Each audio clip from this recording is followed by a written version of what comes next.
Alright, what's up guys? It's Mitch Orditi from Hunters for Hire, and I'm finally making this video after it's been widely requested for months now. So this is going to be my ultimate bow guide. So I'm going to go over pretty much everything with the bow to an extent, not hunting individual monsters, but how to maximize damage output, what skills are important, everything along those lines. So I just have one of my generic sets here.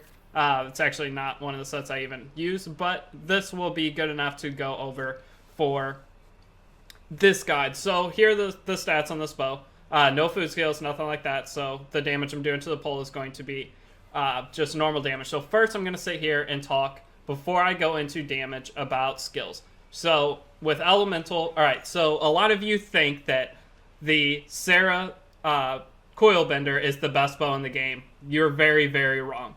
The Sarah Coil Bender has two unique purposes that are very good for using it, but one of the purposes is good. Second, Dragon Piercer. Dragon Piercer is not very good.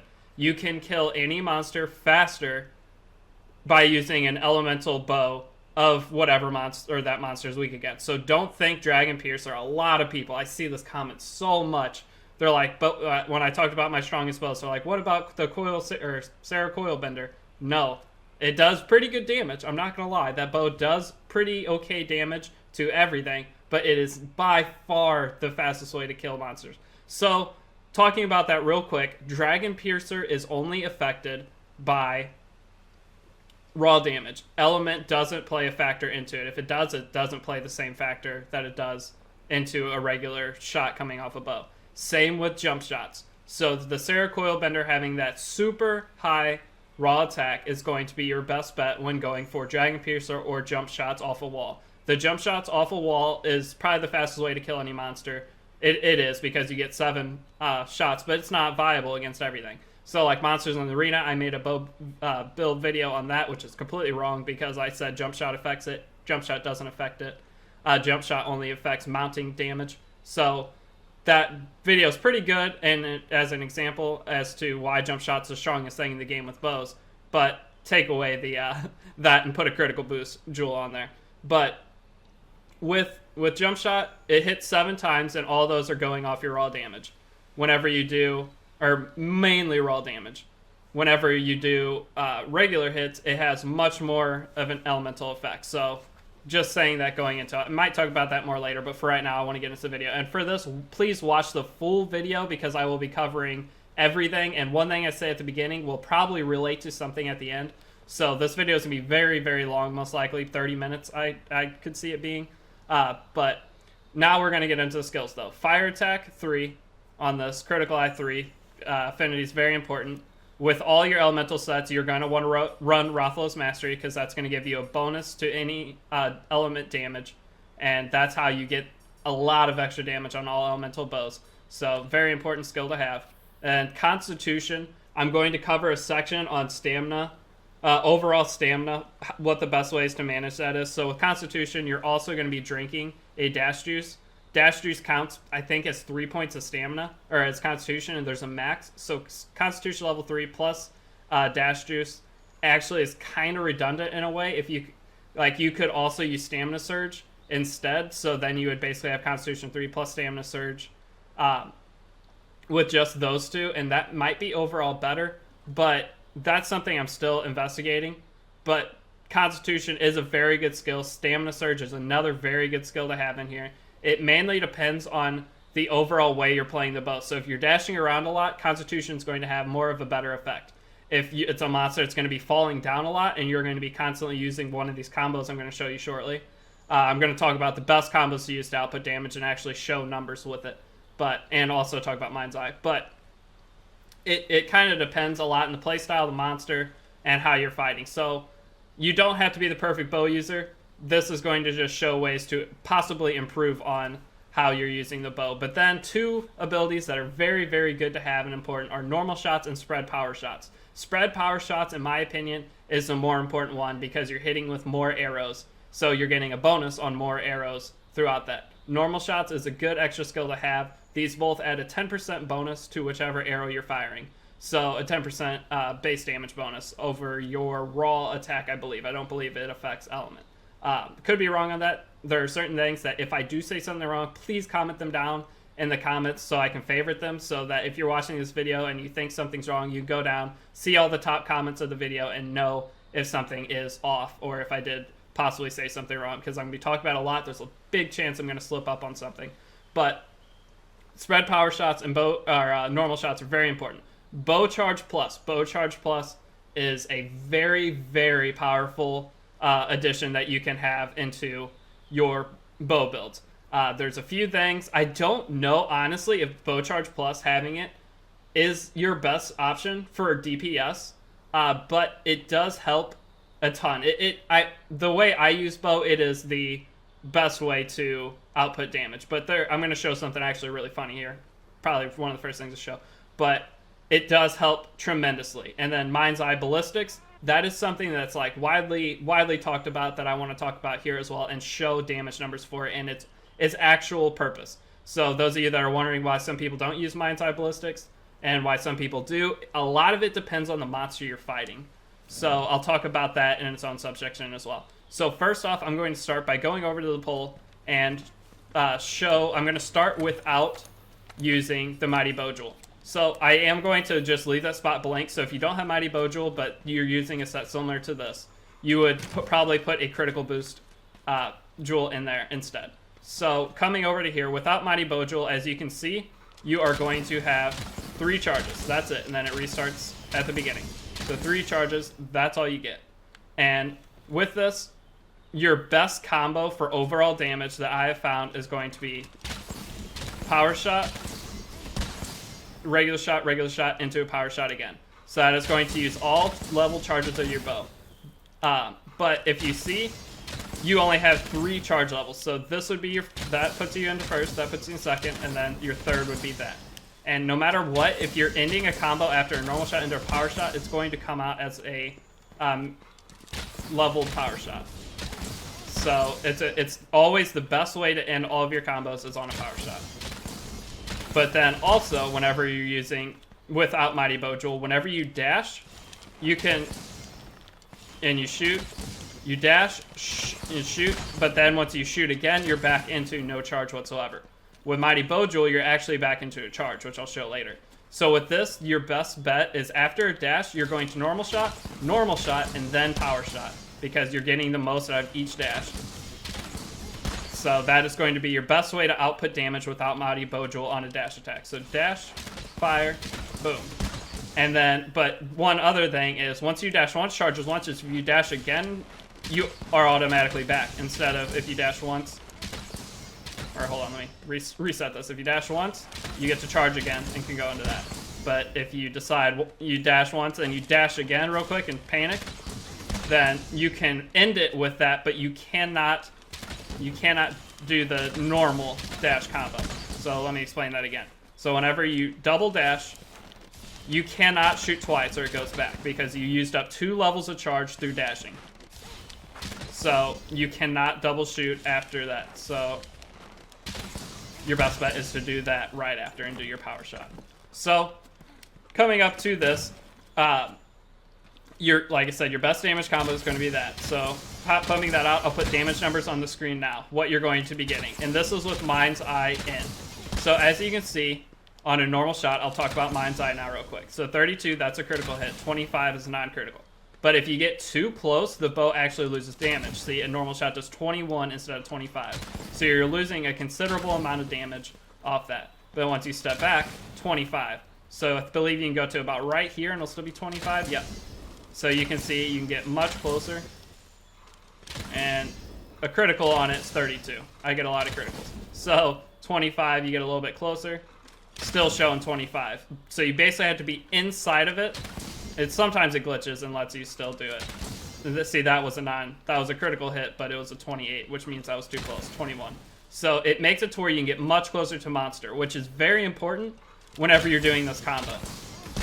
But one thing I do want to say with the Mind's Eye Jewel is no matter how close you are to a monster, your power shot is not affected by Mind's Eye.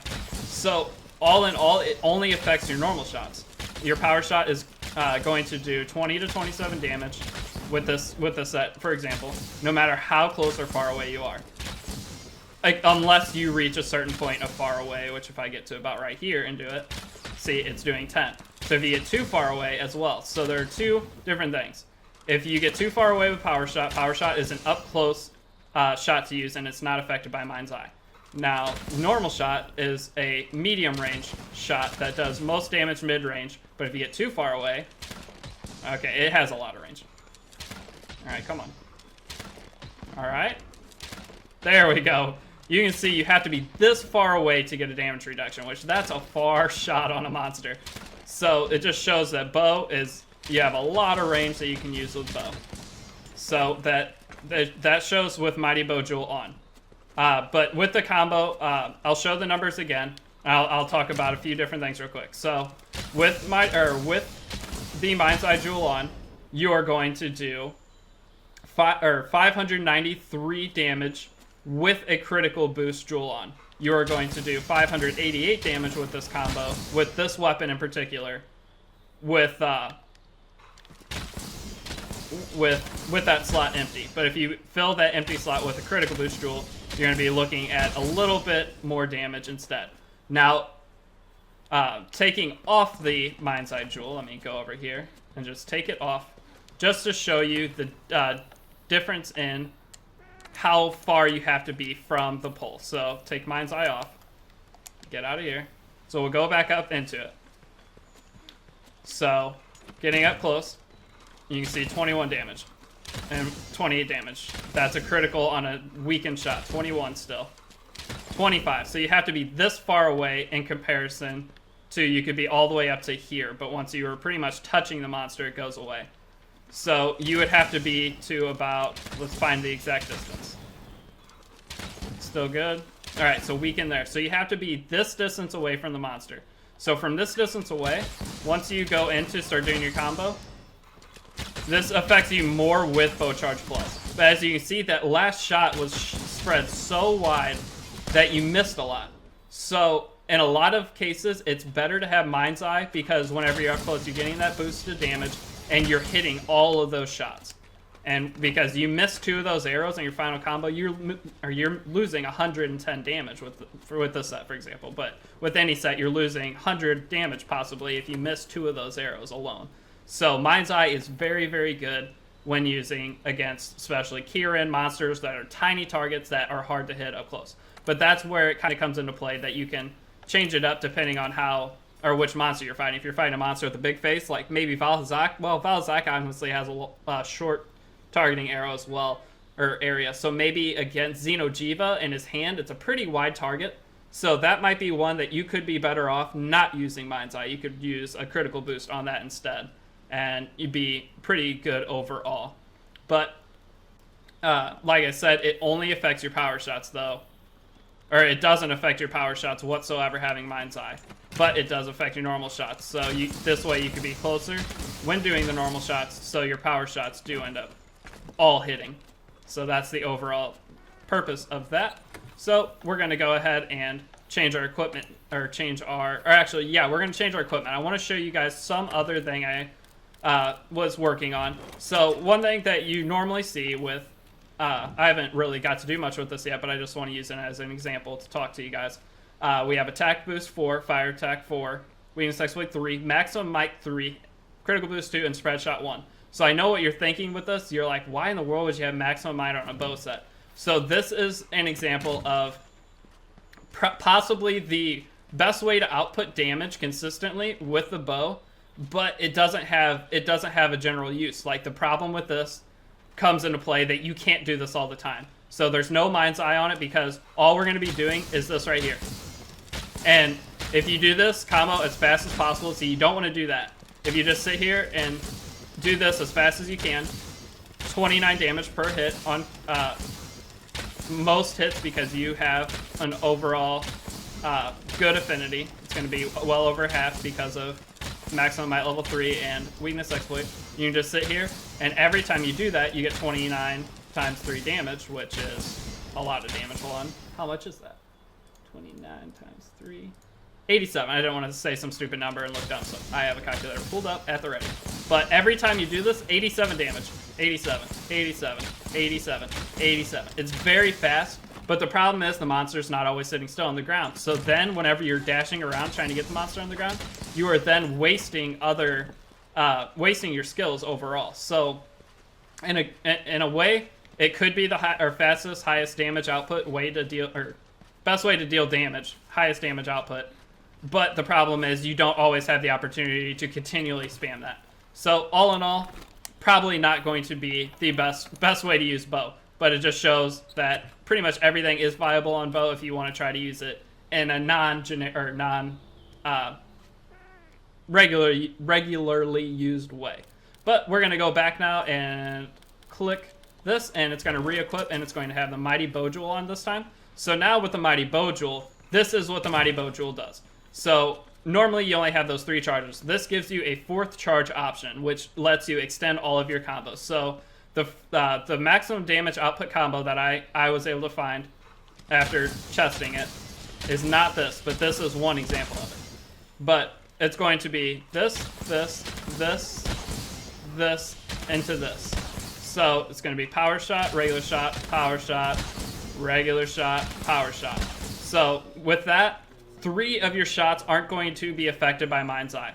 The only ones that are going to be affected by Mind's Eye are your 2 shots. So overall, Mind's Eye has less of an effect on this set, but it is still good to have Mind's Eye because you do have 5 different arrows coming out that do damage. But a good example of what I was talking about earlier with Spread Shot, whenever you have Spread Shot, you're shooting 3, 1, 5, 1, 5. So you're shooting 5 normal shots in that combo, but you are also, but with Spread Shot, you are actually shooting 13 different arrows that would each get an individual boost in comparison to 5. Now, when you're dashing around, you might shoot more normal shots, which is good to have that normal shot boost on there for the rest of the time when you don't have the monster on the ground. So you're going to be doing these combos when the monster is on the ground and you're not in danger at all and can continually do it. But the nice thing about it is if you are, say, in mid combo, then you can just dash out to dodge an attack. And that's one of the nicest things about the bow. But one last thing with the Mighty Bow Jewel on this bow is whenever you're doing your dash attack, before you could only dash and you would do dash, that, and then that. But the nice thing with Mighty Bow Jewel is it allows you to dash, you get 1 shot, power shot, and then you go back into a charge into another power shot. So it gives you 2 power shots instead of just the single 1, which is really, really nice. So that's the main difference between Mighty Bow Jewel and non-Mighty Bow Jewel, but Mighty Bow Jewel also opens up the combo option, which is regularly used on Xeno'jiiva of this, or say a monster has a tiny, tiny area in the face that you're trying to hit, and maybe your power shot's not going to hit. So you're just going to sit here and do power shot, normal shot, power shot. And this is another fantastic way to output damage. And say if you're focusing on normal shot on your set, this would possibly be the better combo to run instead of the power shot, this combo. I don't want to try to explain it. I don't have a special name for it. So if you're focusing on normal shot, then this could be the better combo to do overall. Because with this, you're getting 8 hits with your 8 hits with your normal shots, 8 hits with your power shots. So it balances at 50-50 in that case there. So I'm going to show overall damage numbers on the screen now, just for the 2 combos. So here are the overall damage numbers for this, maybe with a little bit mixed in, with, say, if you're using Mind's Eye, or if you're using Critical Boost Jewels instead. And then the combo for this, whether using Mind's Eye or if you're using regular. So you can see how much of a difference Mind's Eye is going to affect your use of either of those combos. So Mind's Eye is definitely a viable skill to have on there, but it all depends on which monster you're fighting and how far away you need to generally be in dealing damage to, or in relation to how close you're standing to the monster and how everything works with that. But I'm going to be going into the next portion of the video, which I'm going to now talk about your overall stamina consumption, which might be best to use Constitution or Stamina Surge, and also mixing in best ways to get Dash Juice, because Dash Juice is a necessity when trying to speedrun monsters or kill monsters fast, or just overall bow use. Dash Juice is very, very, very, very beneficial. And then I'm not sure if I'll add another section or not, but we'll see you guys in the next section. Alright, so here for this section, what I'm going to cover is overall stamina consumption and how to manage it. So, one thing that I use on all my sets is the Fitness Charm 3, giving you Constitution. So what Constitution does, for anybody who doesn't know, is whenever you dash or use anything that is a bow combo, it is going to use less stamina. So whenever you're dashing around, you're using less stamina. That overall means that you can keep getting more shots off for the duration of your stamina bar, which, like that, is going to have a much greater benefit as to a lot of other skills, because putting in a little bit of extra attack and getting less attacks off is overall going to deal much less damage. But as you can see, whenever your stamina is completely gone, your shots are vastly weaker. So whenever you try to regular arrow rain and your arrow rain lasts less amount of time, and you only shoot 3 arrows at the end, and it's a no charge. But if you have stamina and you arrow rain, then you're going to be at your maximum charge for every single shot after your arrow rain. So arrow rain isn't suggested in overall damage output in, say, speedruns, but arrow rain can be very, very beneficial in overall multiplayer, because you can combo KO the monster, and it's going to give you double downtime. So one really good thing to do when a monster drops down to the ground is just spam this combo, because you are getting maximum charge power shot damage at the end, as well as possibly KOing the monster and keeping them on the ground for an elongated amount of time, allowing your teammates to come in and hit the monster more. So that's just one little thing to add into there. But with the Fitness Charm giving you Constitution 3, you also have the option to take a dash juice. So by taking a dash juice, or here we go, first off, real quick, and also your rolls consume less stamina whenever you have Constitution. But a normal dash on Constitution takes that much, about 1/10 of your bar. And whenever you use dash juice is going to allow you to do even more. So it takes a tiny bit less for each time you dash. So you could do this dash combo for an additional 3 to 4 hits. Because like right there is when my stamina normally would have ran out. And you see I just keep on going. So those two combined is very good. And I'm pretty sure, you correct me if I'm wrong on this is one thing that I'm not 100% sure on, but I want to get this video out, so if any of you have the answer. I believe Dash Juice basically adds the skill Constitution 3. So if you have Constitution 3 and use it, you're wasting 1 level of Constitution, but overall, the Charm gives you level 3 anyway. So you basically have Constitution 6, but it only works up to Constitution 5. So by having this, you're actually not getting the full effect of a dash juice. So one thing, depending on what kind of monster you're fighting, it may vary on what you want to do. So your other option for overall stamina consumption is going to come in and be your, instead of Fitness Charm, you're going to use your Surge Charm, which Surge, I'll read the ability, I'll try again, we'll read the ability here. So the ability for Stamina Surge is going to be recovery speed plus 20%. So whenever you're done with your combo here, or your shot here, you can see it restores quite a bit faster. So you see it just refills super fast. So one thing with this is whenever you're dashing around on a monster, just pounding on it, say an Elder Dragon for example, you're just going crazy on Teostra. And that hit right there got Teostra on the ground. He falls to the ground, your stamina's still not full, but you want to attack again. So you would need to stop for a second, but whenever your stamina's lowered, and you're going to go into your strongest combo with the Mighty Bow Jewel or the other one, whenever you come up to a pole, if you press O, it does a shot that does not consume stamina. So whenever you do the shot that does not stop your stamina bar from regaining, you're still getting that Stamina Surge bonus increase for restoring your stamina. So an example of that would be, say, Xeno'jiiva. And the Xeno'jiiva combo, what you do is dash around and keep attacking the same leg until you get him to fall onto the ground. Once he falls onto the ground, you go up to him. Or once he falls onto the ground, what you do is you dash forward up to him. But whenever you dash forward up to him, you're going to dash and then start a combo from there.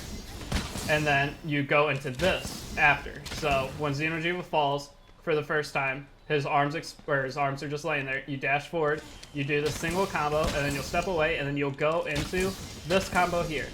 And then you'll finish with that, and if you time it correctly, it will flinch him again, and he will fall right back down, and you can infinitely loop him, and you can kill Xeno'jiiva in under 3 minutes. I've seen some even faster than mine, but I've got a 359 Xeno'jiiva doing that, and I know I could kill it faster now that I understand bow a little bit more than I did at the time. So it all depends on what you're doing overall, because you can see that the dash juice is having the effect of Constitution, Constitution level 3, and then the Stamina Surge, it just refills so fast that you don't have to worry about your stamina going away. So it kind of depends on which monster you're fighting and how long or how many times they're going to fall on the ground. Which most monsters, the better you get with the bow, Stamina Surge will likely be the better option, because Elder Dragons fall to the ground quite often. So whenever they fall to the ground, you're going to go up and start this combo that's going to restore the stamina, or a lot of the stamina you had lost. And then whenever you get ready to do the same combo again, it restores a lot in that period too before you start the combo over. So the other monsters, though, that you may be fighting that you might see a difference with now that that's worn off is, say, Rathalos, Rathian, or a Lagania, any of the flying wyverns. Whenever they fly up into the air, that is a time that if you hit them in the face, they are going to fall down. And they lay on the ground for an extended period of time. So you have the option to flash a monster out of the air. I'm sure all of you know that. If a monster's flying, you use a flash bomb, they fall to the ground. Whenever you shoot a monster you have to hit them in the face. If you hit them not in the face, they'll do the normal flinch in the air and they stop for a second. But if you get the correct flinch on them whenever you hit their face while they're flying, they'll fall. And when they fall, they're on the ground for around probably twice as long as they would have been from a flash bomb. So it's the way that speedrunners, since they're not allowed to use flash bombs, it's the way that they're able to get the monster stunned for an elongated amount of time to come up and do their combo here on them. And then whenever the monster gets back up, they go back into trying to get it on the ground, waiting for it to take flight. Rathalos, whenever it's getting ready to go into rage, they'll just try to dodge to the roar, and then whenever they dodge to the roar, they'll have their shot ready, and then bam, if they hit in the face at the right time and does get the flinch, it's on the ground. And very, very good way to overall use it. So if you are able to master bow, your best bet is going to be a dash juice, which is going to give you that Constitution level 3, as well as a Stamina Surge charm, which is going to give you 20% bonus restoration to that stamina. So that's going to give you to where you're not wasting anything, because like I said, if you use dash juice as well as Constitution, you're basically getting Constitution level 6. But I could be wrong on that overall, let me know. But from what I've seen and done, that's what looks to be the best option. So now I'm going to go into how to get the item that is Dash Juice. So Dash Juice is this item here. You get it from mixing Catalyst and Dash Extracts. So Dash Extracts you can get, I know from hunting Diablos, and there are a few other monsters you can hunt. If you know those monsters, every monster you can, if you comment them down below, that'd be great. But Diablos is a good one. So there are certain monsters you can hunt to get it. Another option is the Elder Melder. It is an item that you can get through trading. So if you have a bunch of extra of a certain monster piece, a certain monster bone, something like that you can trade in. If you do if you do HR grinding and you have commendations, you can trade in. All of those you can trade for straight dash juice, not even dash extracts. Another way to get dash extracts is going to be the Argosy. Set the Argosy to consumables. That's what I have mine set at all times, because I could care less about the crappy monster parts he brings back. And the sell items, because I see I have 10 millions in it. You don't need money at the end of the game. You couldn't spend it all if you wanted to, because you have to grind so much for each individual piece that I could have probably 30 million if I went and sold the monster items. So money is not an object later in the game. But set him to consumables. The other option is send your Tail Riders. So your Tail Riders you can send out, and when your Tail Riders hunt are out, they can get dash juice as well. So there are multiple ways to get dash juice, and it's something that I do run out of occasionally, but when I run out of it, there's usually an event quest you can do that takes you about 2 minutes, and you end up, I usually will go in with Sword and Shield or a secondary weapon that I use. I wouldn't always use bow, use different weapons in the game. It makes the game much better. But I will use one of those other weapons, and then whenever I come back, I'll get the items that I could trade in. So a really good example of that is the Triple Threat Throwdown. Whenever you're doing that quest, at the end of the quest, you get Jagras mains. And I believe there's another piece you get, but Jagras mains are the main item you get from that quest that trade in for a very good amount. So, for example, with the Elder Melder, at certain times, certain items are worth more in your trade-in value. So what you'll do is grind some items that will up a ton. So just say you grind Triple Threat Throwdown 100 times, you save up 250 Jagras mains. You wait until those Jagras mains are increased in value for trade-in, and then you'll trade them in at that time for dash juice just to get the maximum out of trading it in. I would show examples on all this, but I want to get this video out, and it'll help you guys to an extent. I mean, having the exact examples would be better, but it would take me another week to get this video out, and I'd rather get it out to you sooner rather than later. So sorry for the non-specific things and me just talking in this training hall, because I could get examples on monsters and stuff, but it's all good. I have plenty of other videos up that you could check, and that'll give you the explanation that I'm trying to give here. So overall, hopefully all of this stuff will help you. I can make a part 2 to this video if you would like. Just comment other things that you would like to know about the bow. If you want to know about status effects, if you, another thing you'll see is on coatings. You'll see Power Coating Plus, which I don't think is in the game for this game. I think it was in the older games. You'll have Sleep Coating Plus, Paralysis Plus on the Kodachi bow, or Urgan bow has Sleep Plus. So whenever you see that plus, that means it gets an added benefit to it. So whenever you try to sleep a monster with that, it's going to sleep it much, much faster, or paralyze it much, much faster. So whenever you see those pluses, it doesn't mean it can hold more coatings or anything like that, or you can carry more coatings. It just means that it's going to take less coatings to get the overall effect of whatever it's showing.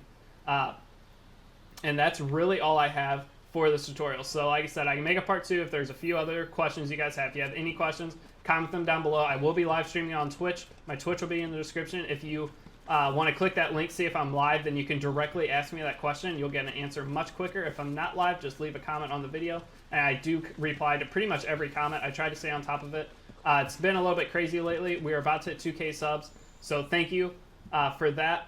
And as the channel grows, it has been a lot harder to keep up with everything, but I'm trying my best, so just give me some time. But it's been Mitchell or Deity from Hunters for Hire. I hope this video helped you, and I will see you guys in the next video. Peace.